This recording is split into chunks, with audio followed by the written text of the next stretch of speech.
this one thing alone just absolutely nukes your cold emails, and it's way simpler than you think.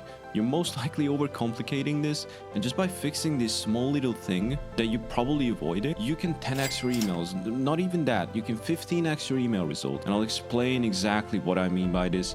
It's super simple to understand, so let's get straight into it. So most people treat cold email like a wizard craft. They wonder why they're sending 50k emails a day and then they're booking absolutely nothing. And I'm here to tell you why. Cold email ROI is basically just a simple equation.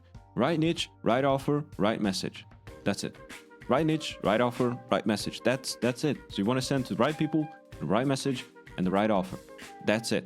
The right niche checklist. So if that niche doesn't meet these, the ROI dies no matter how good your copy is, no matter how good your message is. Number one, you want to make sure they live in emails. So what I mean by this is they check their emails quite often. So if they don't check their emails daily, you're invisible. So for example, you don't want to cold email plumbers. You don't want to cold email roofers because those people are out on the job every single day. And even if you cold call them, they're going to tell you probably to fuck off respectfully because they're at the job and it's not a good way to reach out to them. So if you're doing that, hopefully this is a wake-up call. So you want people who sit in front of a computer, like I said, live in the inbox calendar, and respond to vendors and operation stuff via email. That's it. I think it's very simple. So find large TAM markets. If your market is tiny, you're going to burn your list fast. So you cannot scale cold email if you run out of leads every single 2 weeks.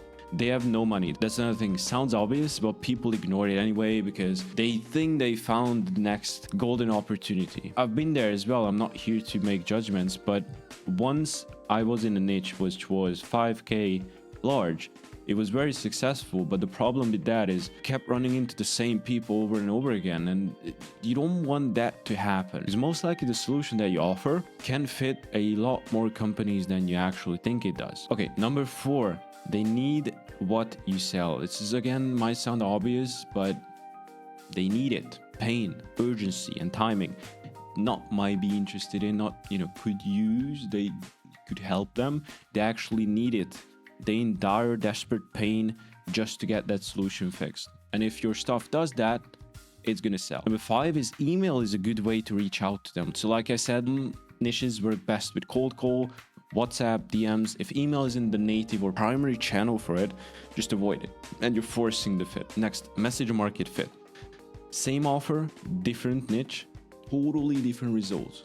So you need the angle that matches their current problem, the current language, and their priority. Like I said, you don't want to message pizzerias about your cold email offer because they're not gonna care. It doesn't make sense to them, right?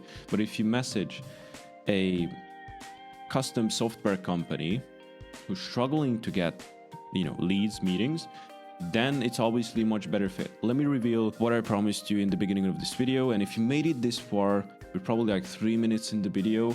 Here's my gift to you. And here's basically all the best knowledge I can give about cold email in just like 30 seconds. Simple copy is going to win every single time. And I know it sounds, again, way too simple to be true, but this is probably going to 10-15x your current result. Some of my best performing cold emails it was just embarrassingly simple. Like, hello, first name.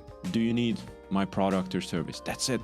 Because, and why this works, the niche was correct, the offer was correct, and most importantly, the timing was also correct.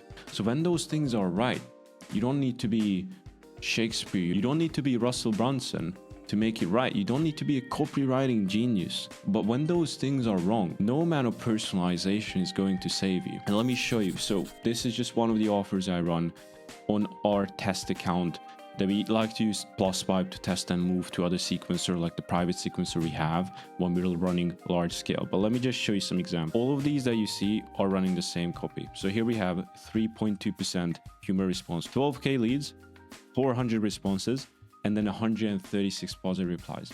Another example is 5k leads, 130 replies. That's a 2.7%, and then 20% positive. 1.7, 1.5, 2.2, 2%. The rest is, sort of average. But let me show you. Again, all of these have the very same copy, and you're going to be surprised. You're going to think I'm just making some stuff up.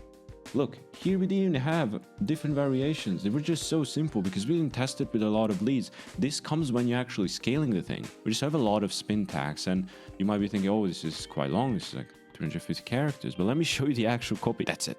That's it. That's literally it. Hey, first name, are you looking for offer? And that's it. And then we have a little bit of like a signature section. Hey, Suzanne, could you use business loans, etc.? That's it. Could you use offer? Would this help you? Would my service help you?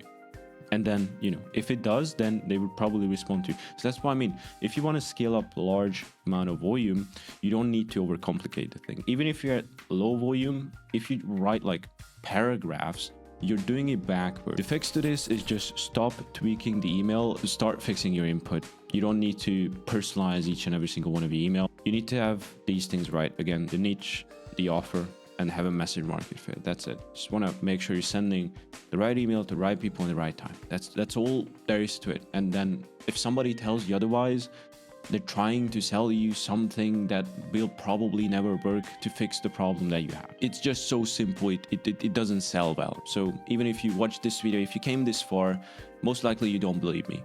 And I urge you to try it yourself and then see the result. Because cold email is really not complicated.